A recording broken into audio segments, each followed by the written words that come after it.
দ্বিতীয় বিশ্বযুদ্ধ প্রায় শেষ। জার্মানিতে ঢুকে পড়েছে সোভিয়েত রেড আর্মি। কনিক্সবার্গ দুর্গের একটা গোপন দরজা ভেঙে ভেতরে ঢুকলেন তারা। তাদের লক্ষ্য পৃথিবীর অষ্টম আশ্চর্য উদ্ধার করা। এমন একটা আস্ত ঘর যার পুরোটাই ৬,০০০ কেজি খাঁটি অ্যাম্বার পাথর, হিরে আর সোনা দিয়ে তৈরি। আজকের দিনে যার দাম প্রায় ৪,০০০ কোটি টাকা। কিন্তু দরজা ভাঙার পর ভেতরে যা দেখা গেল তা পুরো বিশ্বকে চমকে দিল। আজ আমরা ডিকোড করব ইতিহাসের সবচেয়ে বড় আর সবচেয়ে দামি চুরির রহস্য। আপনারা দেখছেন আত্মকথা। অনুরোধ করব ভিডিওটি শেষ পর্যন্ত দেখুন। সালটা ১৭১৬। প্রুশিয়ার রাজা ফ্রেডরিক উইলিয়াম রাশিয়ার জার পিটার দ্য গ্রেটকে একটি অভাবনীয় উপহার দেন। এটা কোনো সাধারণ গয়না বা রত্ন ছিল না, এটা ছিল একটা আস্ত ঘর। ১০ বছর ধরে কারিগররা ১,০০,০০০ পিস মহামূল্যবান অ্যাম্বার পাথর আর সোনা দিয়ে এই ঘর সাজিয়েছিলেন। যখন এই ঘরে মোমবাতি জ্বলতো মনে হতো পুরো দেওয়াল থেকে সোনার আগুন বেরোচ্ছে।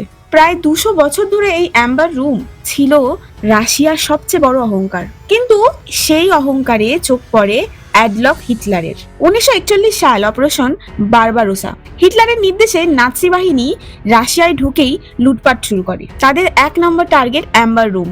রাশিয়ানরা যখন দেখলো নাৎসিরা চলে এসেছে, তারা তাড়াহুড়ো করে সাধারণ ওয়ালপেপার দিয়ে সোনার দেওয়ালগুলো ঢেকে দেওয়ার চেষ্টা করে। কিন্তু জার্মানদের ধোঁকা দেওয়া অত সহজ নয়। তারা দেওয়াল ছিঁড়ে আসল সোনা বের করে ফেলে। তারপর শুরু হয় ইতিহাসের সবচেয়ে দ্রুত চুরি। মাত্র ৩৬ ঘন্টার মধ্যে নাৎসি সৈন্যরা পুরো ৬ টনের সোনার ঘরটা স্ক্রু ড্রাইভার দিয়ে খুলে ফেলে। ২৭টি বিশাল কাঠের বক্সে সোজা জার্মানিতে পাচার করে দেয়। নাৎসিরা এই গুপ্তধন রেখেছিল জার্মানির কনিক্সবার্গ দুর্গে। কিন্তু ১৯৪৪ সালে ব্রিটিশ রয়্যাল এয়ারফোর্সের ভয়াবহ বোমাবর্ষণে পুরো শহর মাটির সাথে মিশে যায়। এরপর যখন রাশিয়ান আর্মি ওই দুর্গে পৌঁছায়, তারা দেখে সব শেষ। কোনো বক্স নেই, কোনো সোনা নেই। এরপর ৮০ বছর কেটে গেছে। আজও পৃথিবীর সেরা ট্রেজার হান্টাররা এই ঘরের খোঁজে পাগল।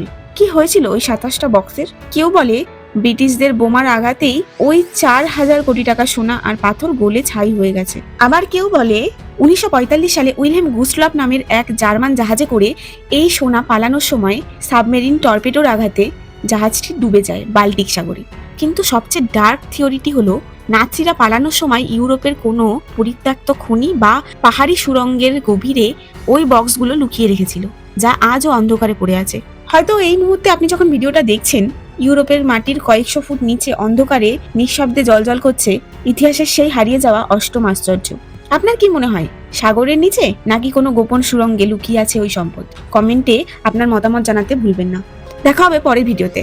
ততক্ষণ আর্টকথা চ্যানেলটি সাবস্ক্রাইব করে পাশে থাকুন।